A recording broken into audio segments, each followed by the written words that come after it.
Members of Congress, I now have the high privilege and distinct honor of presenting to you His Excellency Benjamin Netanyahu, Prime Minister of Israel.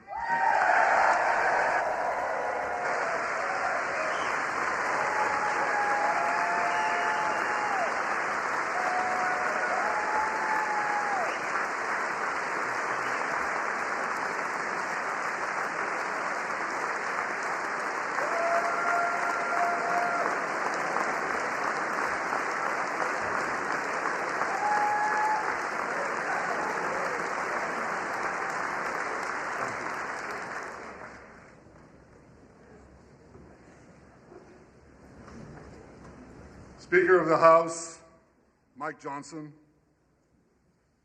Senator Ben Cardin, Minority Leader Hakeem Jeffries, Senate Majority Leader Chuck Schumer, Senate Minority Leader Mitch McConnell, Senators, members of Congress, distinguished guests. Mr. Speaker, I want to thank you for giving me the profound honor of addressing this great citadel of democracy for the fourth time.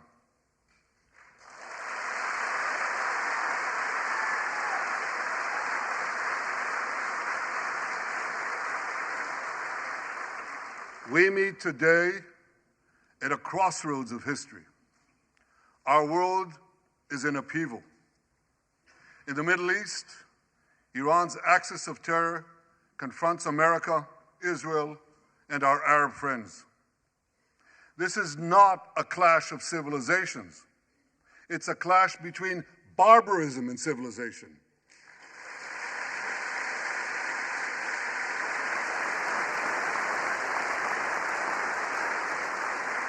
It's a clash between those who glorify death and those who sanctify life.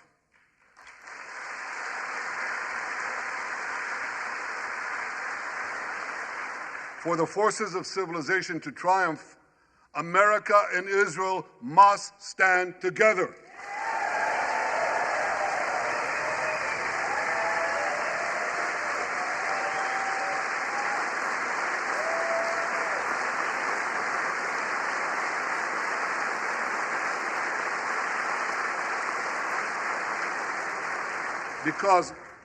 Because when we stand together, something very simple happens. We win, they lose.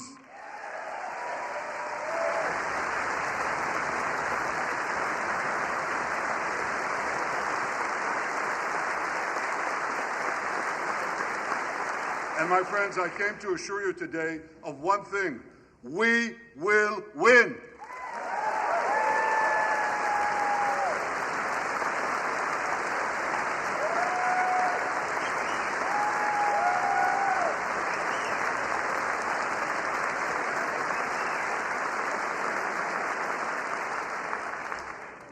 Ladies and gentlemen, like December 7th, 1941, and September 11th, 2001, October 7th is a day that will forever live in infamy. It was the Jewish holiday of Simchat Torah. It began as a perfect day, not a cloud in the sky. Thousands of young Israelis were celebrating at an outdoor music festival. And suddenly, at 6:29 a.m., as children were still sleeping soundly in their beds in the towns and kibbutzim next to Gaza, suddenly heaven turned into hell. 3,000 Hamas terrorists stormed into Israel. They butchered 1,200 people from 41 countries, including 39 Americans. Proportionately, compared to our population size, that's like 20 9/11s in one day. And these monsters, they raped women, they beheaded men, they burned babies alive, they killed parents in front of their children, and children in front of their parents. They dragged 255 people, both living and dead, into the dark dungeons of Gaza. Israel has already brought home 135 of these hostages, including 7 who were freed in daring rescue operations.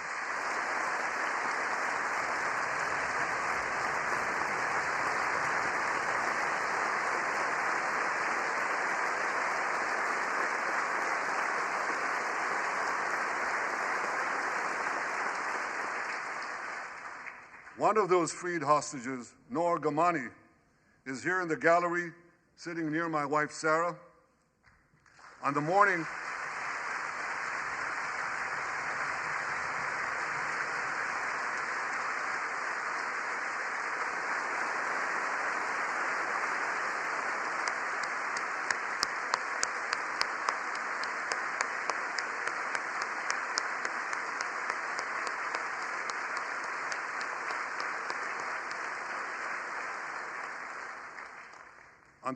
of October 7th, the entire world saw Noah's look of desperation as she was violently abducted to Gaza on the back of a motorcycle.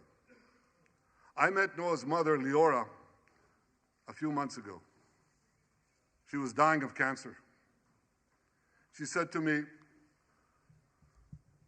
"Prime Minister, I have one final wish. I wish to hug my daughter Noah one last time before I die." 2 months ago, I authorized a breathtaking commando rescue operation. Our special forces, including a heroic officer named Arnon Zmora, who fell in this battle, rescued Noah and 3 other hostages.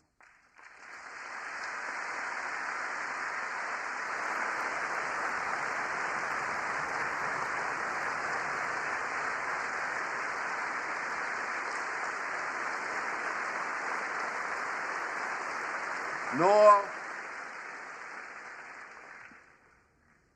I think it's one of the most moving things. When Noah was reunited with her mother, Leora, and her mother's last wish came true.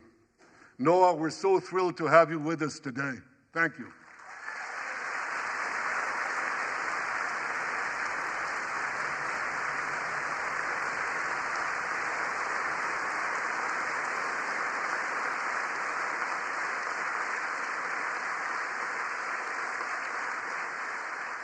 Many hostage families are also here with us today, including Eliyahu Bibas.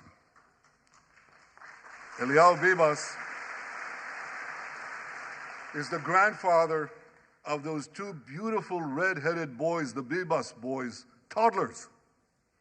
And they were taken hostage with their mother and Eliyahu's son. The entire family was taken hostage. 2 beautiful red-haired children taken hostage. What monsters. And with us also is Iris Chaim, whose son, Yotam, bravely escaped Hamas captivity with 2 other Israelis, and tragically they were killed, making their way back to our lines. We have with us also the families of American hostages. They're here.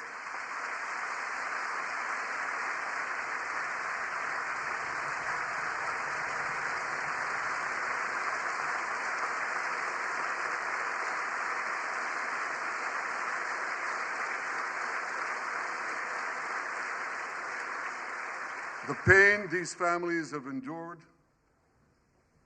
is beyond words. I met with them again yesterday, and I promised them this: I will not rest until all their loved ones are home, all of them.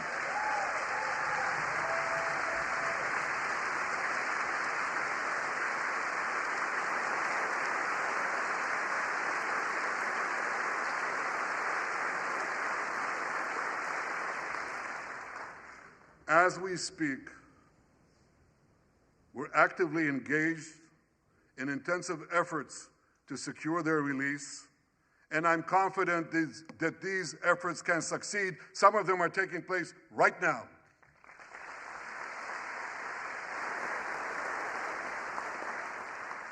I want to thank President Biden for his tireless efforts on behalf of the hostages and for his efforts to the hostage families as well.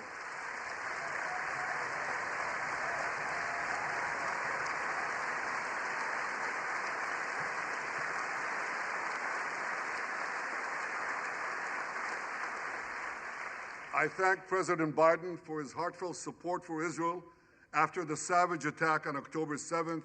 He rightly called Hamas sheer evil. He dispatched 2 aircraft carriers to the Middle East to deter a wider war. And he came to Israel to stand with us during our darkest hour, a visit that will never be forgotten.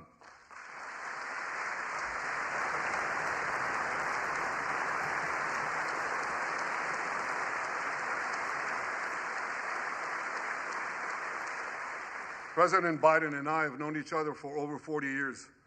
I want to thank him for half a century of friendship to Israel and for being, as he says, a proud Zionist. Actually, he says, a proud Irish-American Zionist.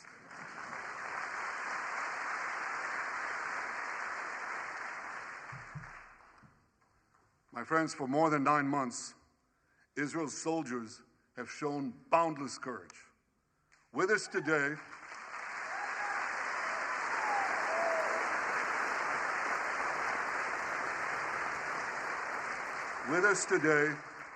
is Lieutenant Avichai Reuven.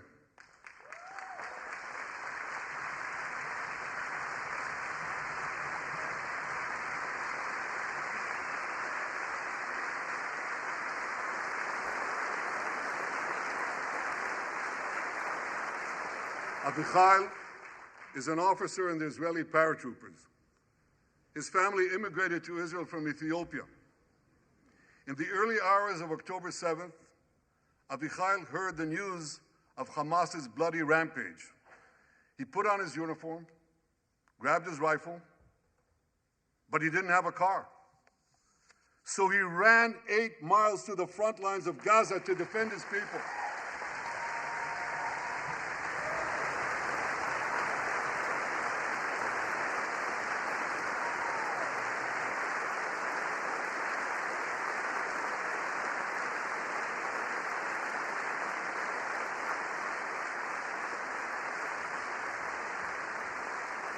You heard that right. He ran 8 miles, came to the front lines, killed many terrorists, and saved many, many lives. Avichai, we all honor your remarkable heroism. Another Israeli is with us here today, and he's stand up right next to Avichai. This is Master Sergeant Ashraf al-Bakhiri.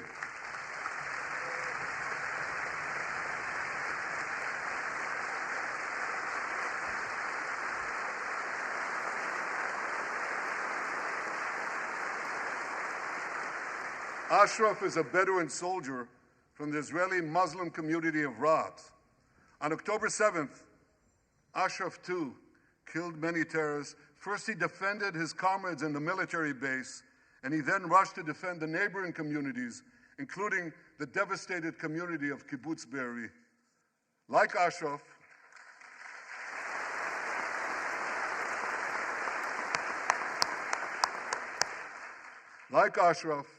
the Muslim soldiers of the IDF fought alongside their Jewish, Druze, Christian, and other comrades in arms with tremendous bravery.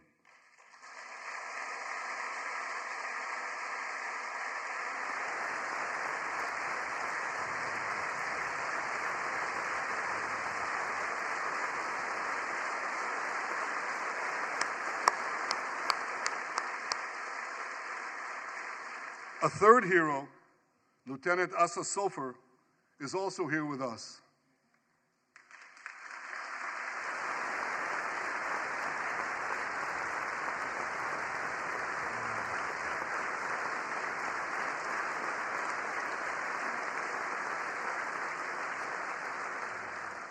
Asa fought as an officer in the Tank Corps, and he was wounded in battle.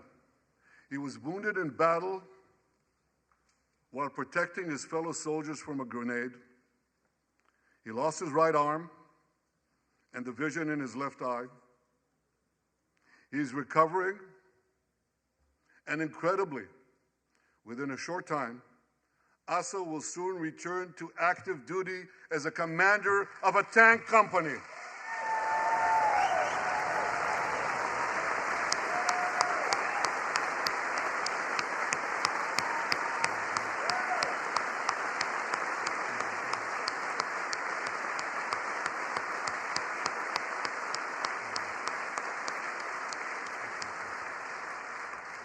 I just learned there is a fourth hero here, Lieutenant Jonathan Ben Chamo, who lost a leg in Gaza and continued to fight.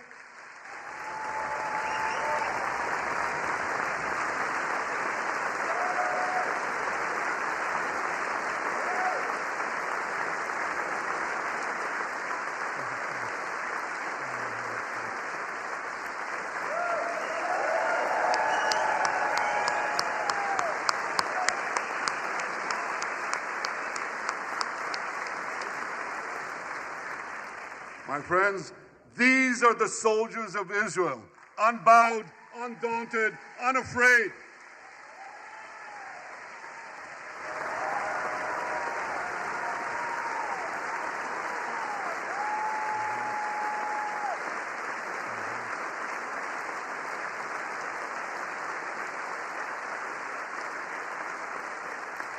As the Bible says, Am kelavi yakum. They shall rise like lions. They have risen like lions. The lions of Judah, the lions of Israel.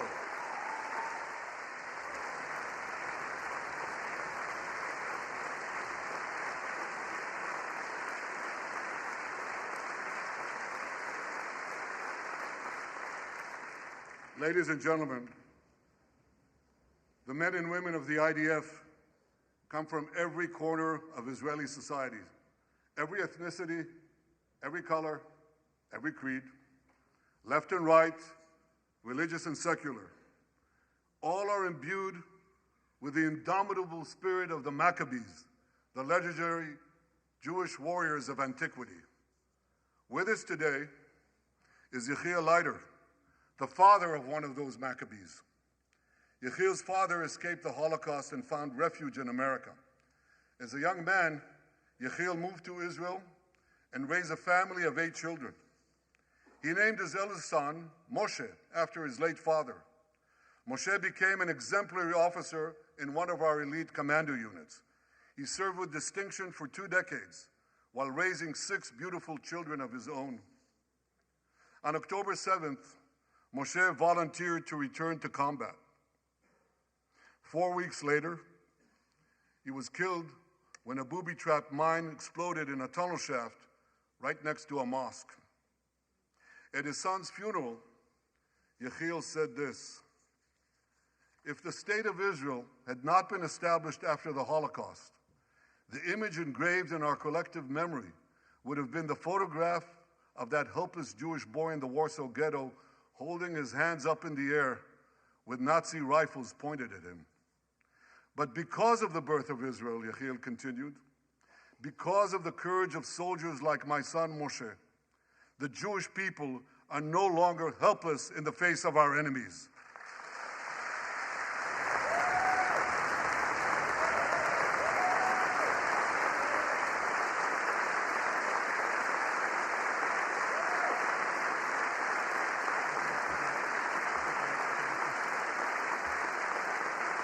Yechiel, please rise so we can honor your son's sacrifice.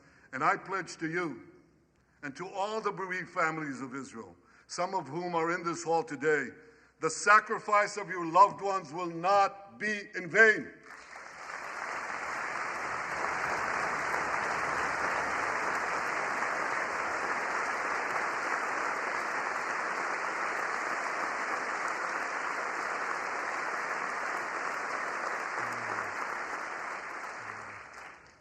It will not be in vain because for Israel, never again must never be an empty promise. It must always remain a sacred vow. And after October 7th, never again is now.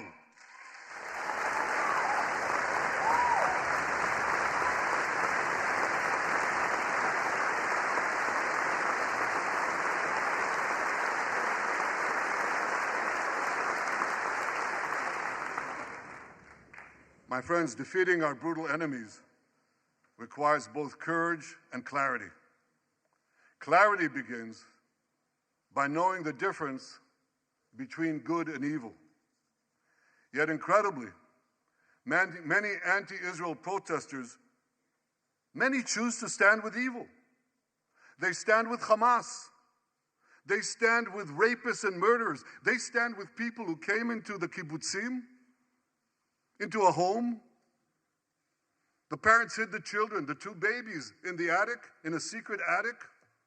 They murdered the families, the parents. They found the secret latch to the hidden attic, and then they murder the babies. These protesters stand with them. They should be ashamed of themselves.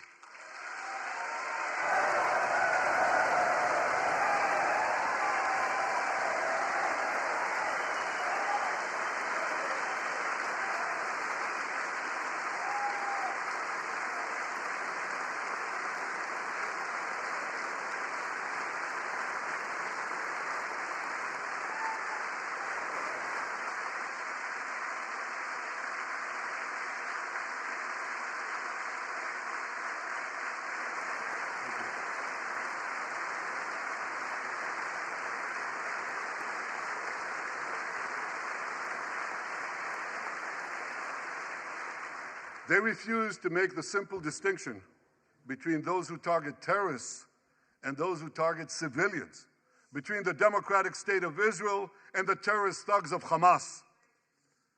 We recently learned from the National Security Director, U.S. Director of National Intelligence, that Iran is funding and promoting anti-Israel protests in America. They want to disrupt America. So these protesters burn American flags even on the 4th of July. And I wish to salute the fraternity brothers at the University of North Carolina who protected the American flag against these anti-Israel protesters.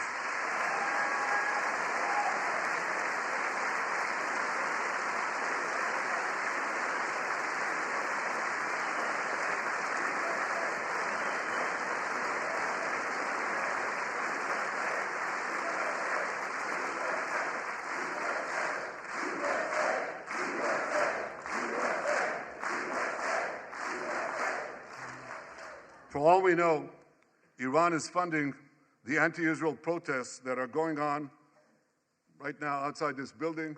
Not that many, but they're there, and throughout the city. Well, I have a message for these protesters. When the tyrants of Tehran, who hang gays from cranes and murder women for not covering their hair, are praising, promoting, and funding you, you have officially become Iran's useful idiots.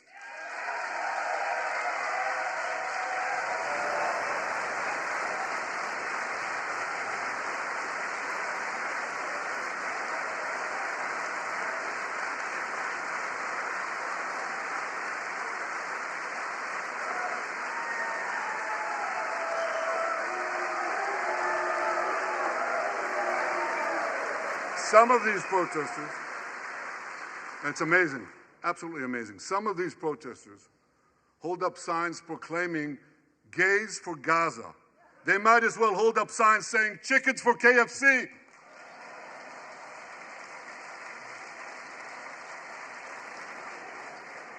These protesters chant from the river to the sea, but many don't have a clue what river and what sea they're talking about.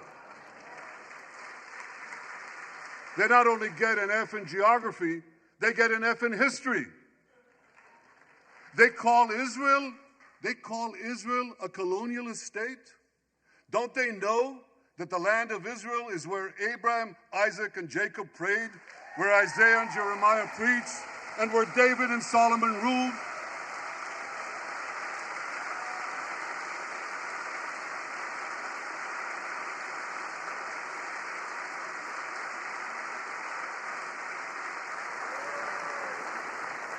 For nearly 4,000 years, the land of Israel has been the homeland of the Jewish people. It's always been our home. It will always be our home.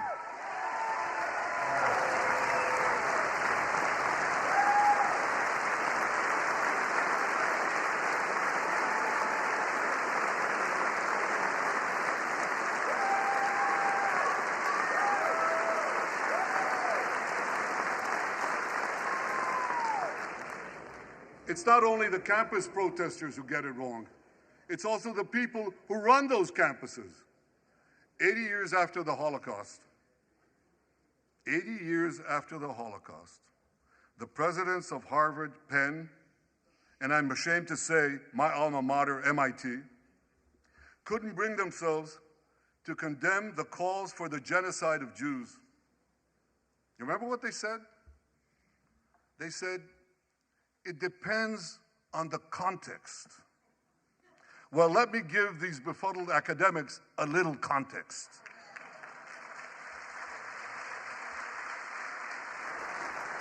Anti-Semitism is the world's oldest hatred. For centuries, the massacre of Jews was always preceded by wild accusations. We were accused of everything from poisoning wells, to spreading plagues, to using the blood of slaughtered children to bake Passover matzahs. These preposterous anti-Semitic lies led to persecution, mass murder, and ultimately to history's worst genocide, the Holocaust. Now, just as malicious lies were leveled for centuries at the Jewish people, malicious lies are now being leveled at the Jewish state. No, don't applaud. Listen. The outrageous slanders that paint Israel as racist and genocidal are meant to delegitimize Israel, to demonize the Jewish state, and to demonize Jews everywhere. And no wonder we've witnessed an appalling rise of anti-Semitism in America and around the world. My friends, whenever and wherever we see the scourge of anti-Semitism, we must unequivocally condemn it and resolutely fight it, without exception.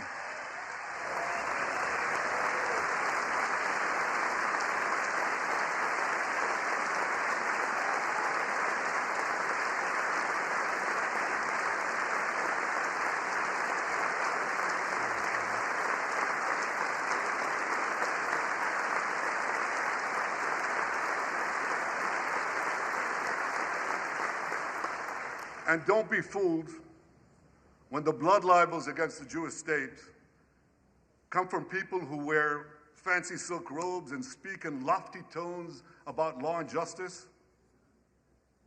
Here's a case in point. The prosecutor of the International Criminal Court has shamefully accused Israel of deliberately starving the people of Gaza. This is utter, complete nonsense. It's a complete fabrication.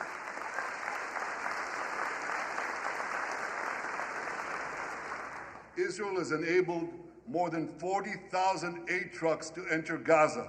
That's 500,000 tons of food, and that's more than 3,000 calories for every man, woman, and child in Gaza. If there are Palestinians in Gaza who aren't getting enough food, it's not because Israel is blocking it, it's because Hamas is stealing it.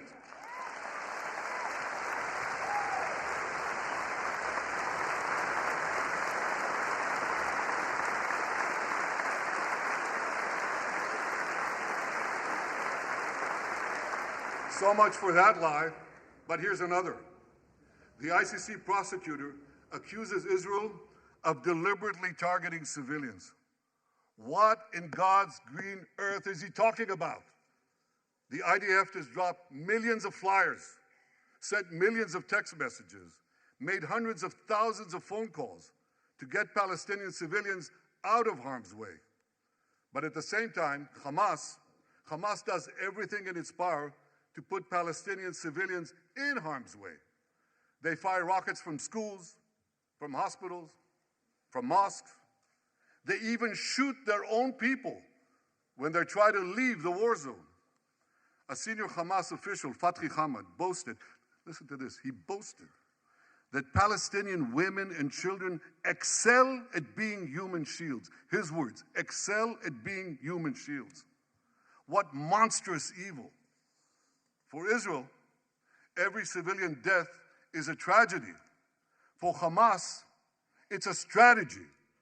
They actually want Palestinian civilians to die so that Israel will be smeared in the international media and be pressured to end the war before it's won. This would enable Hamas to survive another day and, as they vowed, to carry out October 7th again and again and again. Well, I want to assure you, no matter what pressure is brought to bear, I will never allow that to happen.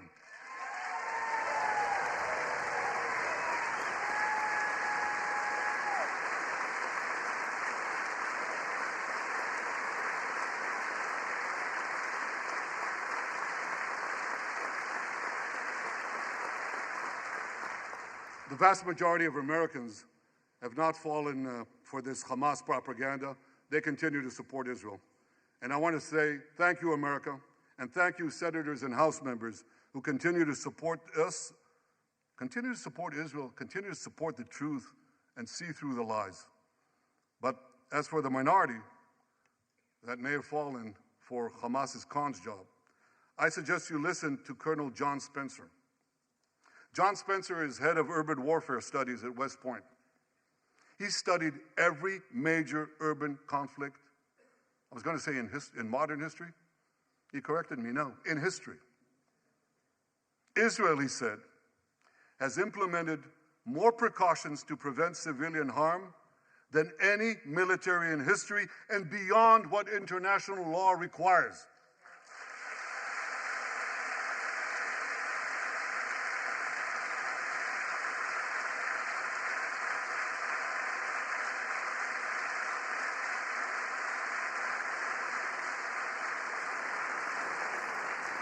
That's why, despite all the lies you've heard, the war in Gaza has one of the lowest ratios of combatants to non-combatants casualties in the history of urban warfare. And you want to know where it's lowest in Gaza?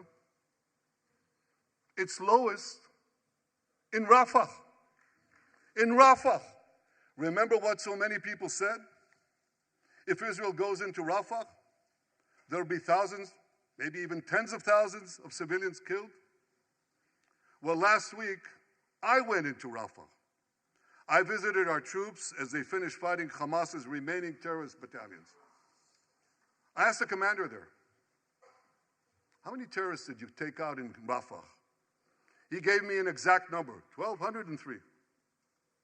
I asked him, how many civilians were killed? He said, Prime Minister, practically none, with the exception of a single incident where shrapnel from a bomb hit a Hamas weapons depot and unintentionally killed 24 people. The answer is practically none. You want to know why? Because Israel got the civilians out of harm's way, something people said we could never do, but we did it.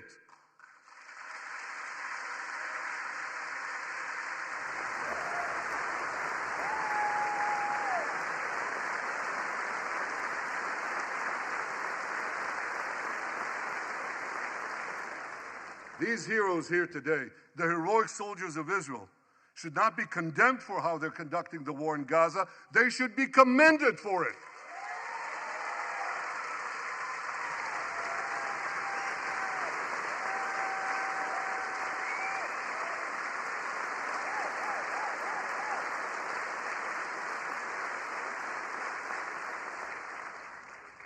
I want to thank all of you here today who forcefully opposed the false accusations of the ICC and stood up for the truth.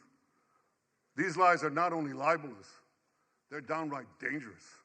The ICC is trying to shackle Israel's hands and prevent us from defending ourselves. And if Israel's hands are tied, America is next. And I'll tell you what else is next. The ability of all democracies to fight terrorism will be imperiled. That's what's on the line.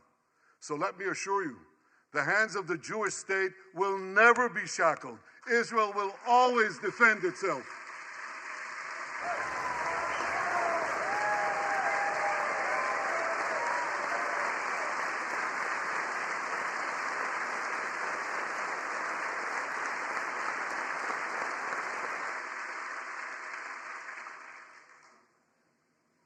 My friends, in the Middle East, Iran is virtually behind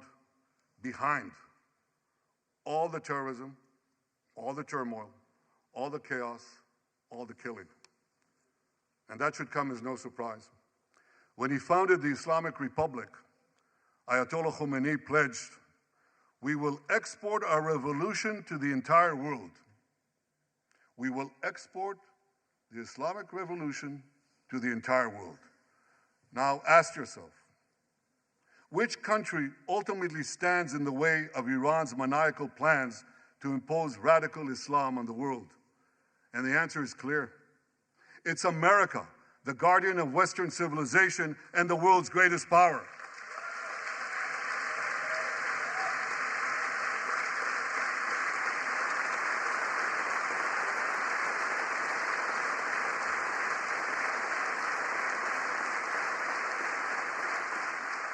That's why Iran sees America as its greatest enemy. Last month, we heard a revealing comment, ostensibly about the war in Gaza, but about something else. It came from the foreign minister of Iran's proxy, Hezbollah, and he said this: "This is not a war with Israel. Israel," he said, "is merely a tool. The main war, the real war, is with America." Iran's regime has been fighting America from the moment it came to power. In 1979, it stormed the American embassy. It held scores of Americans hostage for 444 days. Since then, Iran's terrorist proxies have targeted America in the Middle East and beyond. In Beirut, they killed 241 US servicemen. In Africa, they bombed American embassies. In Iraq, they supplied explosives to maim and kill thousands of American soldiers. In America, they actually sent death squads. They sent death squads here to murder a former Secretary of State and a former National Security Advisor.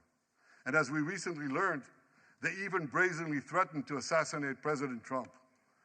But Iran understands that to truly challenge America, it must first conquer the Middle East. And for this, it uses its many proxies, including the Houthis, Hezbollah, and Hamas. Yet in the heart of the Middle East, standing in Iran's way, is one proud pro-American democracy, my country, the State of Israel.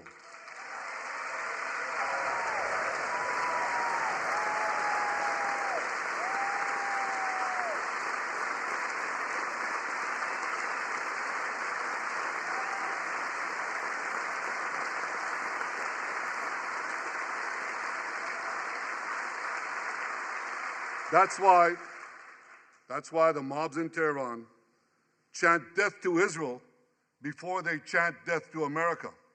For Iran, Israel is first, America is next. So when Israel fights Hamas, we're fighting Iran. When we fight Hezbollah, we're fighting Iran. When we fight the Houthis, we're fighting Iran. And when we fight Iran, we're fighting the most radical and murderous enemy of the United States of America. And one more thing. When Israel acts to prevent Iran from developing nuclear weapons that could destroy Israel and threaten every American city, every city that you come from, we're not only protecting ourselves, we're protecting you.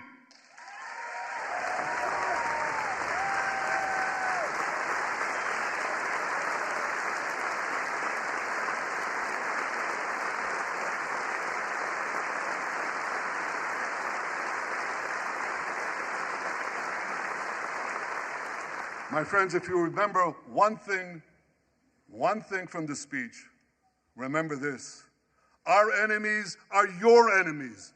Our fight is your fight, and our victory will be your victory.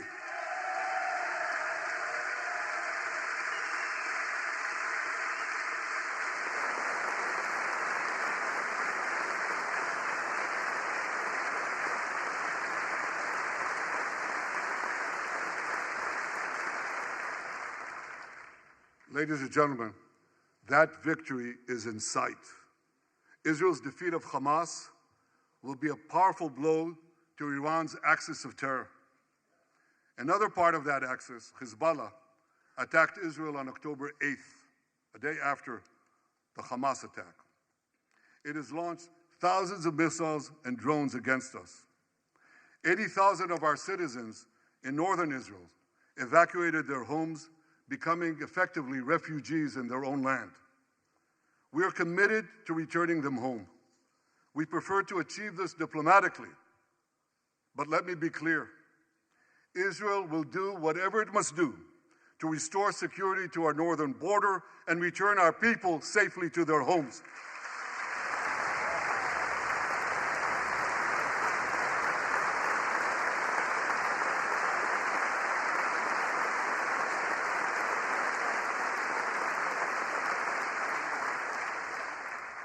Last Friday, a third Iranian proxy, the Houthis, attacked Tel Aviv with a deadly drone. It exploded a few hundred feet from the American consulate, killing one person and injuring 9. On Saturday, I authorized a swift response to that attack. All our enemies should know this. Those who attack Israel will pay a very heavy price. And as we defend ourselves,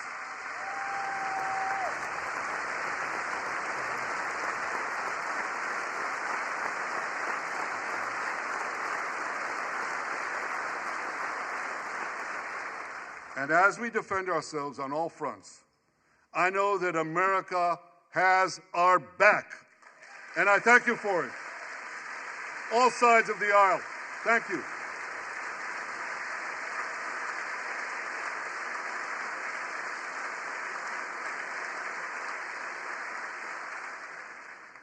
My friends, for decades, America has provided Israel with generous military assistance, and a grateful Israel has provided America with critical intelligence that saved many lives. We've jointly developed some of the most sophisticated weapons on earth. I choose my words carefully. We've jointly developed some of the most sophisticated weapons on earth that help protect both our countries. And we also help keep American boots, Americans' boots off the ground while protecting our shared interests in the Middle East.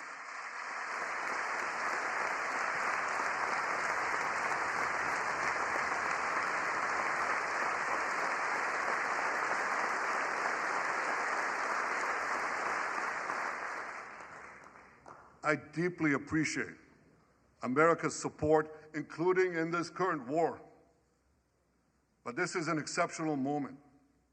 Fast-tracking U.S. military aid can dramatically expedite an end to the war in Gaza and help prevent a broader war in the Middle East.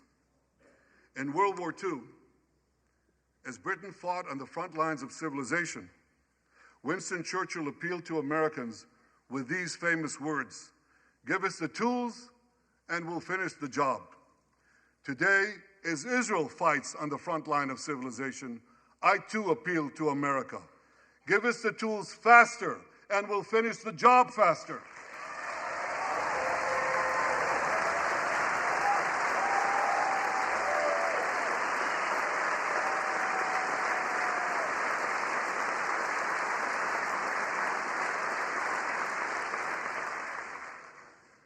My dear friends, the war in Gaza could end tomorrow if Hamas surrenders, disarms, and returns all the hostages.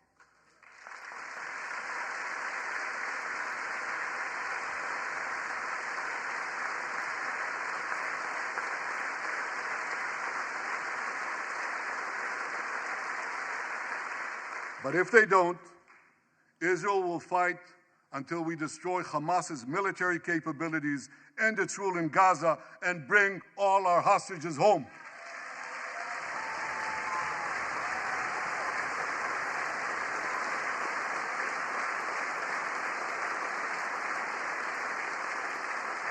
That's what total victory means, and we will settle for nothing less. The day after we defeat Hamas, a new Gaza can emerge. My vision for that day is of a demilitarized and de-radicalized Gaza.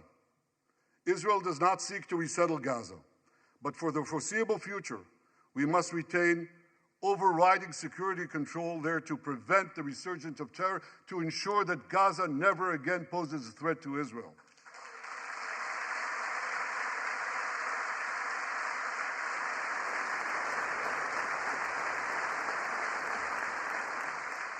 Gaza should have a civilian administration run by Palestinians who do not seek to destroy Israel. That's not too much to ask. It's a fundamental thing that we have a right to demand and to receive.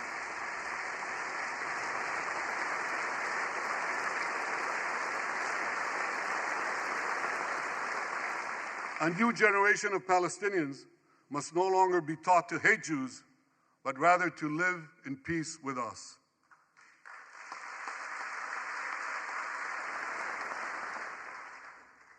Those twin words, demilitarization and de-radicalization, those two concepts were applied to Germany and Japan after World War II, and that led to decades of peace, prosperity, and security.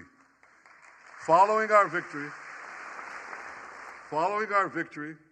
with the help of regional partners, the demilitarization and de-radicalization of Gaza can also lead to a future of security, prosperity, and peace.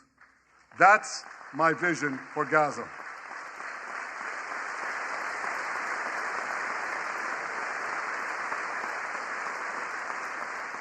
Now here's my vision for the broader Middle East.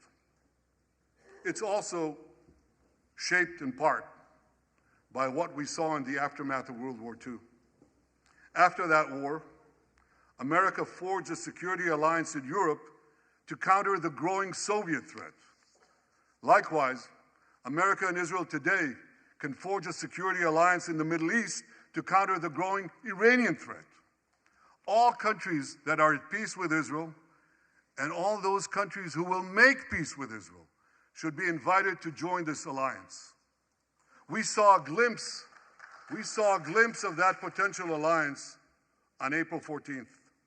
Led by the United States, more than half a dozen nations worked alongside Israel to help neutralize hundreds of missiles and drones launched by Iran against us. Thank you, President Biden, for bringing that coalition together.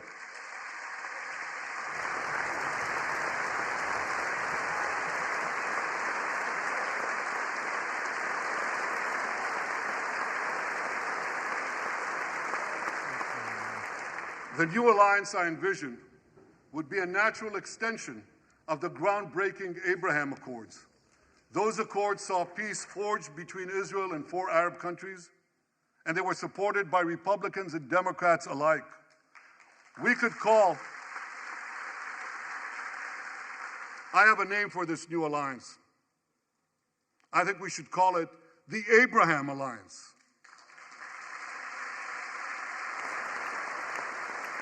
I want to thank President Trump for his leadership in brokering the historic Abraham Accords.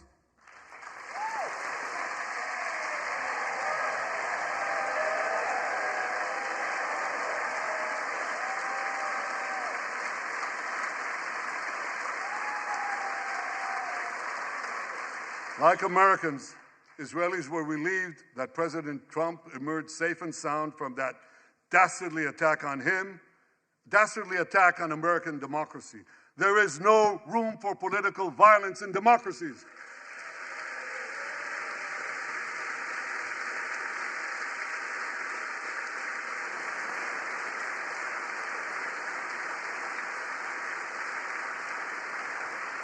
I also want to thank President Trump for all the things he did for Israel, from recognizing Israel's sovereignty over the Golan Heights, to confronting Iran's aggression, to recognizing Jerusalem as our capital and moving the American embassy there.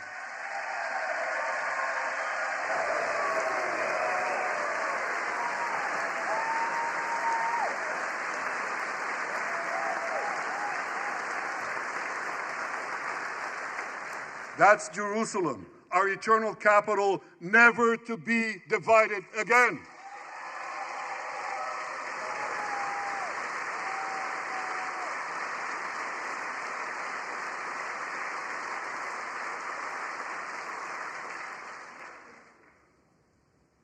My dear friends, Democrats and Republicans, despite these times of upheaval, I'm hopeful about the future. I'm hopeful about Israel because my people, the Jewish people, emerged from the depths of hell, from dispossession and genocide. And against all odds, we restored our sovereignty in our ancient homeland. We built a powerful and vibrant democracy, a democracy that pushes the boundaries of innovation for the betterment of all humanity. I'm hopeful about America because I'm hopeful about Americans. I know how much the people of this country have sacrificed to defend freedom. America will continue to be a force for light and good in a dark and dangerous world. For free peoples everywhere, America remains the beacon of liberty its extraordinary founders envisioned back in 1776.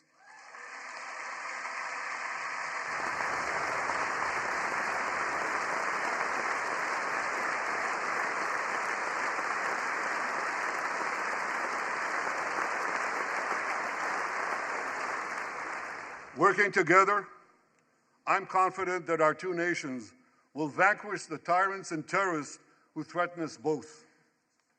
As Israel's Prime Minister, I promise you this: no matter how long it takes, no matter how difficult the road ahead, Israel will not relent, Israel will not bend.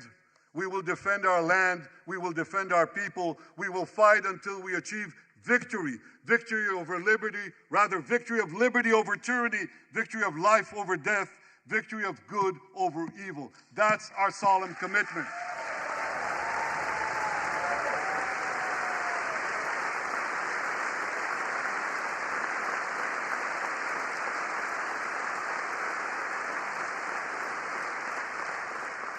And we will continue to work with the United States and our Arab partners to transform a troubled region from a backwater of repression, poverty, and war into a thriving oasis of dignity, prosperity, and peace. In this noble mission, as in many others, Israel will always remain America's indispensable ally. Through thick and thin,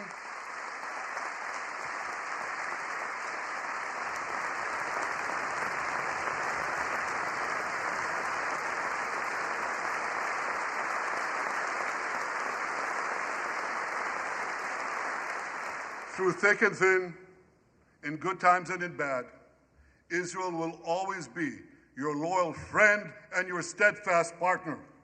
On behalf of the people of Israel, I came here today to say thank you, America. Thank you for your support and solidarity. Thank you for standing in Israel, with Israel, in our hour of need. Together we shall defend our common civilization. Together, we shall secure a brilliant future for both our nations.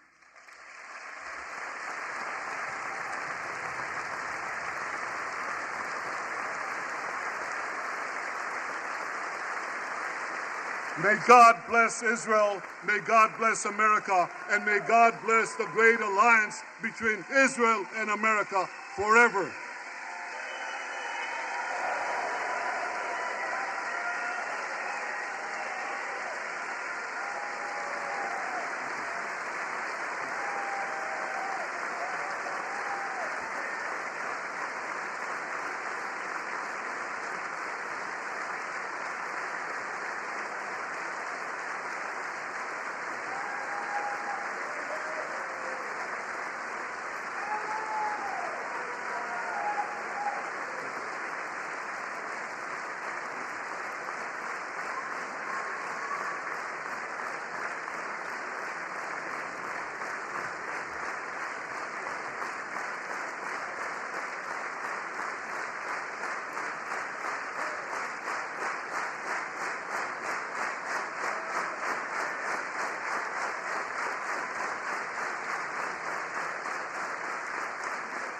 Thank you.